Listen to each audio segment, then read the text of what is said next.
Hey everyone, this is Steve Kik with the MMLA Connect Podcast. Today, I have a very special guest, someone that's been near and dear to my heart and a big part of my career. Today, I have Steve Richman. Steve, welcome. Steve-O, what's cooking? Glad to be here. Thanks for having me. Always like chatting with you. It's always a pleasure, my friend. You're always inspiring and you bring great energy. So I'm really looking forward to our conversation. I've had the pleasure to listen to you speak many times. I think the first time I heard you, I saw you like 4 times within a year. That's how much I liked you. I wanted to keep coming back and learning more. I feel super honored. My mother told me a long time ago that when I was a baby, it took me a long time till I started talking. I got an older brother and sister, so they would do all the talking for me. So I figured once I start talking, I'm not going to stop. So I keep on going. Yep, I get it. I'm the youngest of 3 too. So, I don't think talking was ever an issue, but I was always willing to try and keep up or one up the other one. So, it definitely helped us for sure. So Steve, let's talk about your career, what you're doing right now, where you've been in the mortgage industry and how you've gotten there. Wait, you want to do my career or what I'm doing right now? Because like I said, I've been doing this a long time. Yeah, and that's the truth for sure. I think this is an interesting concept for folks.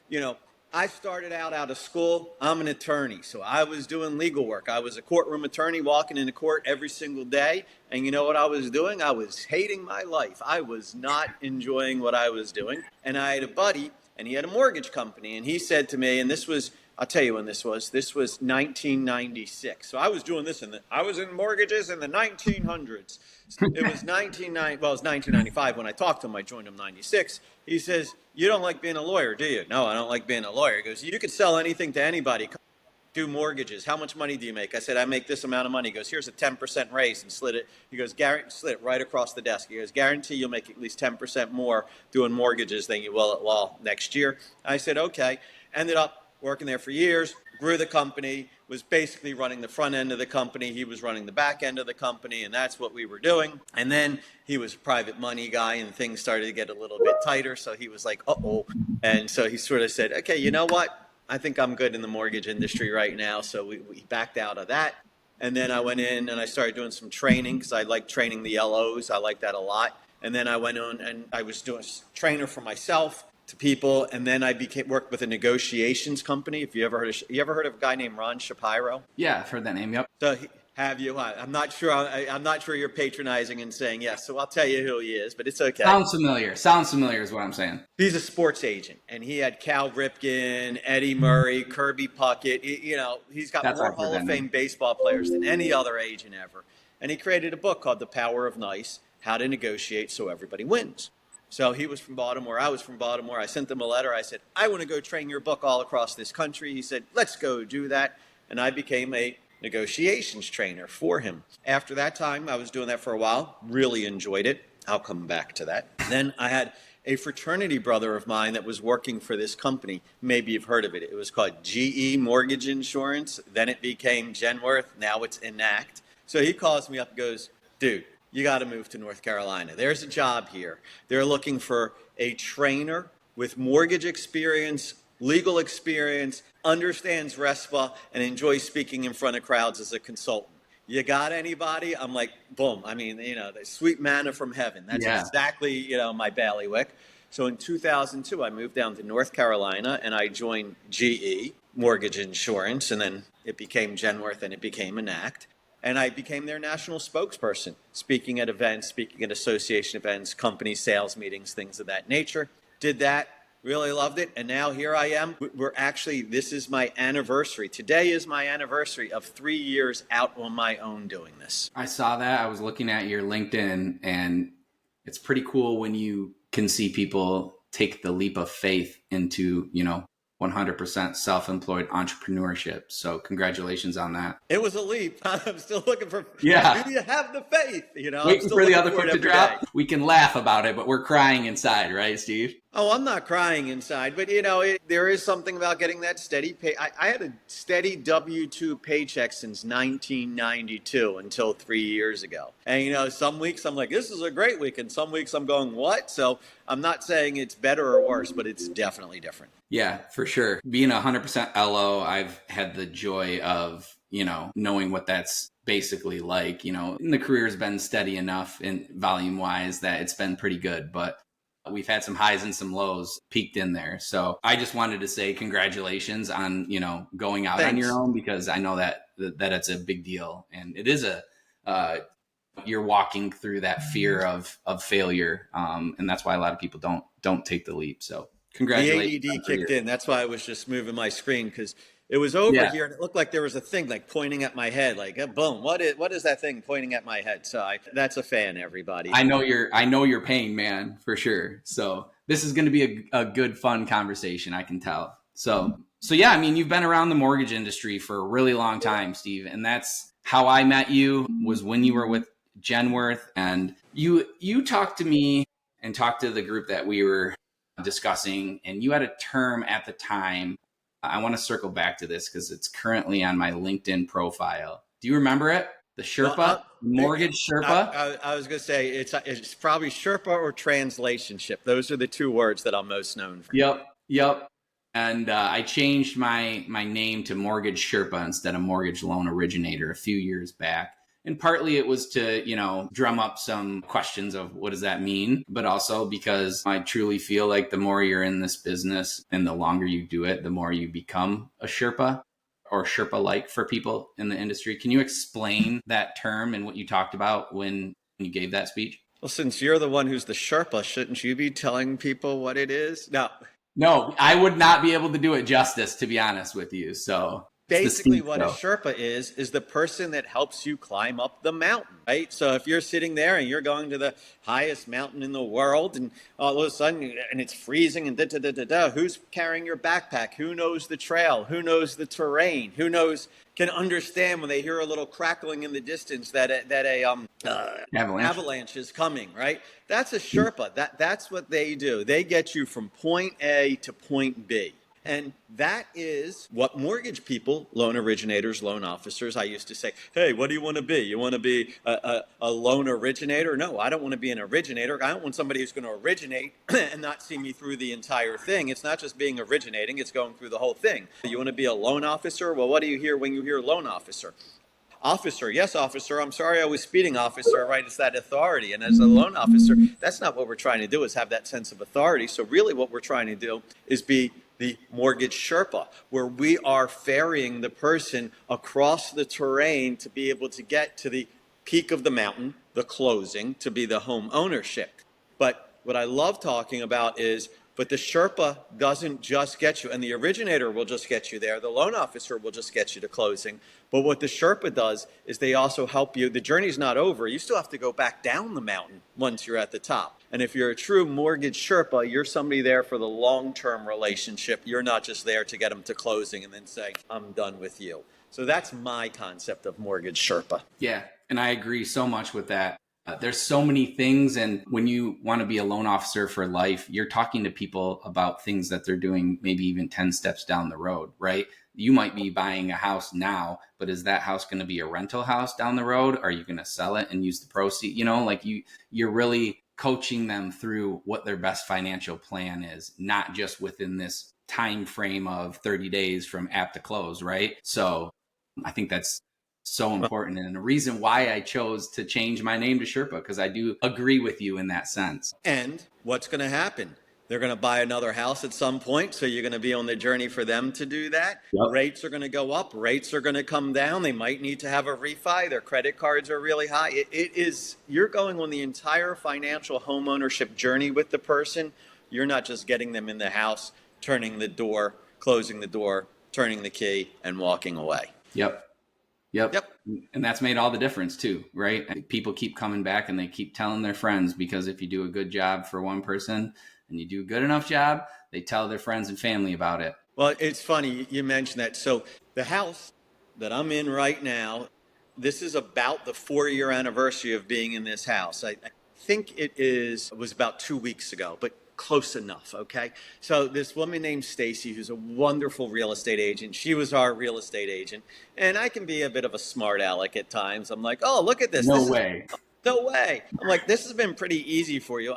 I found the house because I bought the house from a friend of mine. So it was like we didn't have the long journey to go find, oh, what house are you going to be in? We didn't look at 12 different homes. I didn't get outbid 6 other times. It was like, hey, Stacy, I need a real estate agent because they need a real estate agent because he's selling it through his company. So they require a real estate agent. Let's go. And she was like, okay. So I'm like, this is pretty easy for you. She goes, no. This has nothing to do with you. I am looking to be so good to you during this, because my son at the time, he was 24 years old. She says, so that when he's ready to buy a house in a couple of years, you're going to tell him to use me. That's what I'm trying to do when I'm working with you. Talk about that journey, that concept. By the way, he just bought a house 3 weeks ago, and anybody want to guess who his real estate agent was? It was Stacy. She's the best. I love that. We talked a little bit about money earlier, but I think there's so much more than money in what this industry is. And I talk about having micro goals. So I think as an LO or a Sherpa, your micro goal always should not be, hi, did I get this? That's your macro goal. I wanted to close this loan for that person. But your micro goal is, will they give a referral to me? Or what are other goals other than money that you're trying to accomplish? So when I go out there and speak, I want to be the greatest thing on stage ever. But one of my goals when I'm out there is not just to have you love me, but for have somebody say, hey, I need you back at my company, or I have a friend who's having a meeting and we have to book you for that. So you need those micro goals instead of just that big macro money goal. Yeah, it's a good point to touch on. It's something that I never really thought about during the process is, make sure you're doing it so well that people during the process are referring you out and you're asking for that. I never used to ask for it, and I still don't really like to ask for it, but I make myself do it in the most subtle ways. And it's really unleashed a part of my business that I didn't know could exist just by asking those questions and making sure that I'm taking care of them, because we have, from a loan application to closing standpoint, a very short window in which we have their full attention, right? So we got to be, on our best and doing what we can to get those referrals at that time and in the future, right? Well, that's a decent chunk of what I'm going to be talking about at the MMLA conference coming up when it comes up, 10 days, whatever it is. Coming up soon. That is a big part of it. So I don't want to give like all that away of what I'm going to talk about, but it also reminded me of something, and this is not part of the presentation, maybe it should be, but Steve Martin. I mean, who's better than Steve Martin, right? You've heard of Steve Martin. He's got a great name. I know Ron Shapiro, you were like, I'm not sure if I know, but Steve Martin, the wild and crazy guy, murders in the building. Of course.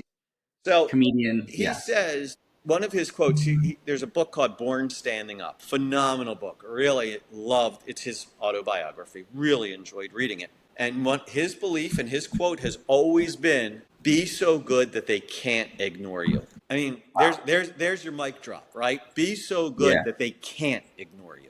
So, we can toot our own horn, and we should be tooting our own horn, and be so good that they're like, I'm listening. I hear you. I see you. So that's where we are. Yeah, that's pretty powerful. Be so good that they can't ignore you, and I think more people need to focus on that, because we look outwards so much, right, on other things or our external factors instead of looking inside ourselves and being like, I'm in control of my energy, attitude, and effort, and that affects my external circumstances, right? Well, and we're not going to be talking about this, but where I think, and I try and do this, I mean, I'm tangentially in the mortgage industry now, right? Because I speak at a lot of mortgage events and real estate events, but I'm not originating anymore. I don't do that. But for originators, Sherpas, for me, I don't care what your job is. That's the amount that you're doing your job.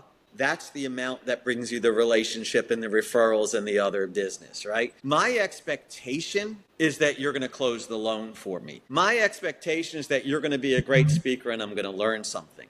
But if I can do 6 other things outside of that expectation that don't really have anything to do with that, that's being so good that they can't ignore you, because you're being a Sherpa, right? It's not just, they're being holistic. They're there to help you on your journey. If you need mental help, they're there to pump you up. If you need physical help, they're there to lift the sack. If you need logical help, they're there to show you where the trail is. It's about being more than just focused on that end result. It's taking so much more to them. You're laughing. Am I so off track? Is the Sherpa now? Are we wandering out into the woods? I'm laughing because it's all so true, right? It's all so true. Every piece of what you're saying, you're so much more than a loan originator. You're holding their hand. You're advising them on, what not to buy or what to do during the process. But you're also emotionally, people are very emotional in this process. And I think that gets, undermined or not enough is put on that, because we're really, taking these people and saying, I know that a lot's going on. Your kids are yelling at you. You're about to spend $100,000 and have a $500,000 mortgage. And life is crazy, but I am going to help you make the best financial decision. I'm going to hold your hand through this process and everything will be okay. We're going to get to the finish line and I'm going to take care of you, and that makes so much difference when people can trust you in that manner. Let's go back to Stacy for a second. My son buys this house and he's like, oh my God, I got a problem. There's a little leak up there. I got a handyman that'll come over there and do that for you. But I want to put new fans in throughout. Oh, don't worry. I got an electrician that can help you do that, right? Yeah. House is already closed. He already owns it, but she's still on the journey with him. And she's not making any money, but she knows that not only is she helping her homeowner, she's also helping her referral partners. And that's what it is. For sure. What else you got for me, Steve-O, baby? Where are we going? Talk. Hey, man, you're coming up to the conference here, the lending conference, MMLA lending conference. That is August 3rd through 5th. Steve, you're going to be speaking there. And we got to say where it is. Come on now. It's at the Bavarian Lodge in Frankenmuth, Michigan. Frankenmuth. I just want to say Frankenmuth. It's so much MMLAFest too. So, I'm going to have a Steiner beer or two while I'm there. I don't know if you are, but and aren't they known for their I think they call it broasted? I think that it's that, and then they have then the pretzels, right? The Bavarian pretzels. Chicken and pretzels, right. So I used to do conferences. I haven't been there in about 6 or 7 years. I used to do a ton of conferences up there, and they're like, you got to taste our chicken. And yeah, they called it broasted, but it tasted like fried chicken to me. It was very good. Don't get me wrong, but yeah, I dig their chicken. Yep, I'm sure we'll have some of that while we're there. Looking forward to it and seeing you. But you've got some new material. Don't want to ask you too much about it. You touched on it a little bit ago, but can you dangle us a little carrot and let us know, kind of what you're getting into at the conference? Yeah, but I want to talk about the conference first, and then I'll talk about me. Sure. I want to give props out to Michigan mortgage lenders. I don't know if you know this, but I speak all over the country. You have one of the top mortgage lending associations in the country. Joanne is a absolute, and I know Workday says you're not allowed to use the word rock star anymore, but she's basically a celebrity when it comes to mortgage associations. What she puts together, what Peachman's done, she's done a peach of a job. What Peachman's done for this entire thing, phenomenal. Yeah. I want to go to all the conferences, don't get me wrong. But this conference, I really do look forward to because it's a bit of a homecoming for me. I don't know why. I think this and, pardon me, this and Florida Mortgage Bankers are probably the two most long-standing mortgage association conferences that I go to. Yeah. So I sort of feel like I've done this one so many times. Yes, it is new material. We will talk about that in a second. But it's not a client. These are my friends that I'm hanging out with, and I really enjoy this conference. And your lineup of people that are going to be there, I'm humbled to be in their presence. We're lucky to have you being a part of the MMLA and continuing to come and serve and be a part of the conference. And it's so true. Everyone that is involved in the MMLA that sticks around, we all become friends. We all become family-like. I know I can call on any one of them. I talk about this over and over. A lot of us are at what you would call competing institutions, but we don't treat it that way. And we will help each other out. And we will, if I can't do a deal, I can call someone up at the MMLA and see if they can do it, and vice versa. They'll call me up. So the relationships turn out to be so much more than just work relationships. There is somebody, and pretty sure he's in Michigan, who has a pretty large mortgage company. We won't have to mention any names or anything like that. And his comment is, there's no such thing as friendly competition.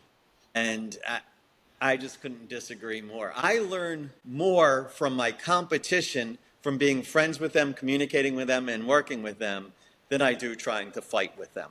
And that's just where I stand. I always find that interesting when I think about competition. You know, for me, it's like you're only competing with yourself, right? And at the end of the day, you're the only person that can tell you whether you're successful or not. So if I can have a good relationship and we can help a homeowner, whether it's me or someone at my competitor, that's the thing that matters the most in the end. And it comes back to you. You know, I've had many times where I've not been able to help someone. They've gone somewhere else. And then 2 years down the road, 5 years down the road, I enjoyed working with you so much. You didn't actually do my mortgage, but can you do my mortgage now? It works. It works. For sure. But what am I going to be talking about? Yeah. One thing about me, I've been doing this for a long time. So I have to keep creating new stuff. And you guys, new stuff, baby. Pivot, the way that innovate. I do it is I line it up. I say, it's 6 letters, 2 words, 1 question. And the answer to that question is everything to help drive you successfully. And what is that question? That question is, why you? And that's what we're going to talk about. What do I mean by why you? Why should I do my mortgage with you? Why should I work for you? Why should I hire you? Why should I marry you? I know we don't want to get into marriages, Steve, but why should I marry you? I shouldn't be talking about that. Wherever we go, why you is everything, because we're always trying to establish why somebody should have that connection and communicate with you. And so that's really what we're going to look at, is how do you answer that question? And the interesting thing to me is the answer to that question is different for everybody. Yeah. So one of your speakers is Rob Krisman. He's a celebrity in the mortgage world. So why? Because he's there. But I'm not Rob. So why does somebody want me? Why does somebody want you, Steve, to be able to have that conversation? You're like, oh, well, I'm local. I'm like, oh, well, I have a network. Everybody has an answer to why you, and the answer has to be very much about the reason that it's why you is because of the person I'm talking to. It's not about me, it's about them. Once again, we're back to the Sherpa concept. So we're going to talk about why you, how to go in, establish yourself, differentiate yourself from the competition, and make any potential person that you're trying to, I want to work with you, I want to refer stuff to you, I want to marry you, how you can get that, yes, I want to do that with you, by answering that question, why you. Do you think that a lot of people out there aren't 100% sure on why someone should use them, and that may be part of the reason why they may struggle with, one thing or that or the other? Created this session. Because yes, that is a problem out there. I was so tired of saying to people, and I'm gonna be cheeky, but you would ask people like, okay, so what's your elevator speech? I have great rates, great products, and great customer service. We're back to what? That's what's required to get you in the door, but that doesn't distinguish you from the competition. And most people are waiting for, and it's changing a lot, and I'm glad it's changing a lot, but they're like, well, the company behind me is what my differentiator is, because they have this product, or because my back-end service, or no. It's about, I got in an argument with a head of a bank last week. I don't know, I just posted on LinkedIn. It's one of my biggest posts that I ever did. I've had thousands of people looking at it, whatever. And I said, people are more concerned with the individual they're dealing with than with the name of the company that's behind them. And since he was the president of the bank, he goes, I disagree. I said, no, listen to what I said. I said, I'm not saying they don't care about the name of the bank or the lender or whatever that's behind you, but the majority, and getting them in the door, is I want to deal with you, the individual. You notice who I already talked about today? What was her name? Do you remember? Stacy. You know what I didn't say? What company she worked for. I don't care what company she works for. I care about Stacy, right? So now, the company can mess you up if they don't deliver all the stuff that you promised, and they give you greater credibility. Hey, oh, you're with such and such? I've heard of them. They're great. I've never heard of them. Or how long have they been in business? So it absolutely helps establish you. But I'm looking at 70, 30, 60, 40, the individual in front of the name. And that's why you got to be able to, when you ask, do you think people are able to distinguish themselves from the competition? If 70% of making that connection of making them answer why you and saying, yes, I want to work with you is about you and not the company that's behind you, you better have a good answer to it. Absolutely. It's the company behind you. It gives you some relevance, I guess, or, it helps build some trust outside of what you have to offer. But again, it's all about the individual. But it depends what you're trading on, right? If you're somebody who's going out and saying, hi, I'm trying to form relationships with referral sources and keep it going, that's fine. If you're somebody who says, hi, I work inside of such and such and I take walk-in appointments only and they're walking in because of the name of the door, then the name on the door is what's more important. Yeah. But in today's world, if you think our industry hasn't been changing, today's world, we're working a whole lot more in people having to farm their own sources than sources being handed to them from the institution. And this question, why you, becomes that much more important today. Well, Steve, we've talked a lot about mortgages and business. Can you tell us a little bit about yourself? Let's get a little bit personal. Tell us about the real Steve Richman. I'm awesome. No, right? We all know that, man. You keep showing up and we appreciate it. Steve. Here's me in a nutshell. I got a wife and 2 kids. Greatest 3 people on planet Earth. I don't care what anybody else says, okay? Met my wife in 1980, okay? That's where we are. We just had 31 years that we've been married, but we've known each other since 1980, so there's no secrets that are happening right there. I got 1 kid who's 28 who just bought a house, and he's getting married in 6 weeks. So, wow, a lot going on there. Oh, yeah. That's my son, Zach. Love him. Amazing human being. My daughter, oh my God, she's the best. She's going into her junior year in college. This summer, she's studying acting, right? I mean, that's her major. I said, oh, so you're majoring in unemployment. Shut up, Dad. Okay. So, yeah, she's studying acting, and then she's going to be such an amazing actor. She already is an amazing actor. She's actually a better playwright, in my opinion. Her playwriting is off the charts. What a great playwright, and creating scripts, phenomenal. But she went to London for 2 weeks to study in the West End, came home for 3 weeks, and then she's been in Dublin, Ireland for a month, and she just got back the other day. So that's what she's doing. So what am I doing for fun? I love them. I like supporting them. Am I a golf guy? Yeah, I dig me some golf. Am I a scuba guy? Nothing better than scuba diving. As we said, I got the ADD that kicks in. I've been trying to meditate for years. I've never been able. You're like this, like chill kind of dude. You probably, you got that little like, hey man, little California happening there. Got the suave hair and the beard going. I can't meditate. I sit there. I'm like, I'm just sitting here with my eyes closed. This is the dumbest thing that I've ever done. I don't understand meditation. What I have found is scuba diving is the most meditative thing for me in the entire world, because when you're underwater, everything else disappears and you have to concentrate in the present. You can't be worried about what's going to happen. You can't worry about what's already happened.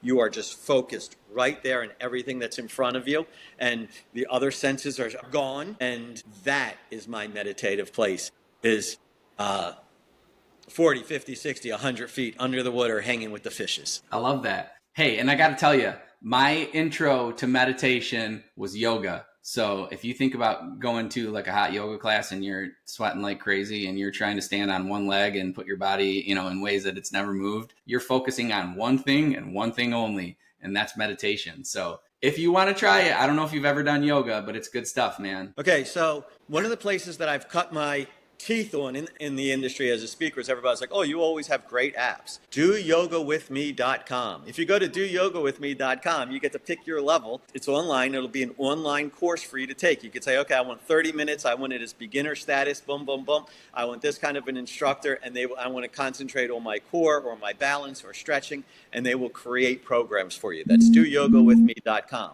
The person who I started first doing yoga with was Claudia, not Claudia, but Claudia. Greatest yoga teacher I ever had my entire life. Absolutely loved her. Oh my God, phenomenal. Then I started doing hot yoga because I just dug the sweating. They were very mean. They're like, you can't, no drinking allowed. Do this. Yeah. But even doing yoga, I was still so deep within my own head of going, am I doing this right? How long can I hold this balance? Is my back properly? I couldn't. And I still love doing yoga, but I can't get out of here about what I'm doing on the mat. When I'm under the water, chill. Yeah, for sure. So yes, I do yoga, sir. I know it's It's all about survival, right? I think that's what it is there. And, for me, when I started learning how to meditate, my back was against the wall, had gone through a lot of personal things and there was nowhere to go but up. And meditation was something that helped me get through that. So looking forward to sharing that, with back others. Against the wall. What's that? Savanesta or something like that is the dead man's pose. Is that a term? Oh, Shavasana? Savanesta, Shavasana. Yeah, Okay, yeah. You were close enough. Yep, I got what you were saying. You've done enough yoga, so I'm glad that we share that. But hey, man, it's been great, Steve. Inspiring conversation. You're always great at what you do. We are all looking forward to the MMLA annual conference, August 3rd through the 5th in Frankenmuth at the Bavarian Lodge. There still are tickets available if you're interested. We got one more. I got one thing I want to say, though, before you just kick me out of here. I'm not kicking you out yet. Okay. If you're going to the conference, I'll be there, say hi. Steve will be there, say hi. We are the least important people at that conference. The number one thing that you need to do at any conference you go to is network and talk to the other people, the other attendees that are there. I watch so many people that they go, oh, I'm only going to talk to the people that I know. And I just think you have such a golden opportunity to expand your overall base and meet all kinds of incredible people. Don't just talk to the people you know. Still talk to me, don't get me wrong. But find that person, and this will be part of the presentation. When you're looking to grow your network and figuring out what you need to know, find the person that is the least like you, and that's who you need to reach out to. I know enough of people like me. I need to find people who have different viewpoints on life and different perspectives. So make sure that's a big part of your game plan when you're going to be in Frankenmuth. As opposed to, and also drink your Stein and eat your pretzel. I'm not worried about that. But talk to other people. Yeah, I think that's a huge thing to touch on because I know for me, it wasn't easy for me. Believe it or not, I'm sure it may not have been easy for you before. It's a practice, right? You have to push yourself out of your comfort zone. So now one of the things I like to try to do when I go to conferences or meetings or anything is find the person that doesn't know anybody and go talk to them and try and introduce them to people too. That can be a huge game changer for people who may be a little bit more shy. I can't tell you the list of people that I still am in touch with because I am that extrovert. I go, you're not talking to anybody. I do that, and I have that instant bond. And if you're the person who doesn't like talking to people, come up to me or Steve or somebody who seems to know everybody that's there and say, hi, I'm new to this. I promise you, people like me, we love sharing you with everybody. We want to meet you. We get to meet those people. Say hi. So I wasn't kicking you out yet because we haven't finished up. We got one more thing I got to ask you. And everybody I have come on the MMLA Connect podcast gives our listeners one positive thing to leave the industry or leave the world with. So Steve, give us your positive spin for 2025 and beyond. Simply put, it's this. The greatest two G's in disco, Gloria Gaynor. At first she was afraid. She was petrified, but she will survive. Folks, we don't want to survive. We want to do so much more than survive. So I give you two other G's, grace and gratitude. That's how we have to go forward with grace and gratitude. What's grace? Grace is giving other people a break, giving yourself a break. There's a lot of craziness going on. There's a lot of problems that are out there. You know what? Someone cuts you off in traffic. Give them a little grace. Oh, I'm so sorry. I'm sorry they're in a rush. Let them go on their way. Don't cuss them out. Just move on with your own life. A little bit of grace goes such a long way because we're all dealing with something. And gratitude is giving thanks. And I know people are like, oh my God, the industry's so tough. But you know what you did? During COVID, you were having record years and doing really well. So I'm so thankful that I'm in this industry. I'm so thankful for Michigan mortgage lenders for having me at the upcoming conference. Gratitude, having that thanks and that belief that, you know what? Wow, I'm lucky. And I tell you what, you are. It's time for gratitude. As my friend Jay says all the time, he says, you know what? If you took everybody in the world's problems and you dumped them into one big pot, you'd grab your problems out of there real quick because you don't want to get stuck with somebody else's. So folks, grace and gratitude isn't going to get you to survive. It's going to get you to thrive. Steve, thank you for the powerful message. I couldn't agree with you more. I am grateful and thankful for meeting you 11 years ago and all the inspiring words and the trajectory that you've helped me put my career on. Truly, you've inspired me and you continue to. This was a very lucky opportunity for me to interview you today, and I feel super grateful for that. The mic with you for the last 45 minutes has been truly an honor for me, and I know our listeners will be thankful. Everyone who goes to the MMLA conference will be thankful for your time and talent. So again, I'm looking forward to that. Thank you to the listeners. Keep tuning in. Tell a friend about it. Steve, I got to say thank you once again. It's been an honor. We look forward to seeing you in a few weeks, and thanks for coming on the podcast. Always a good time. Looking forward to seeing you, buddy. Thanks again.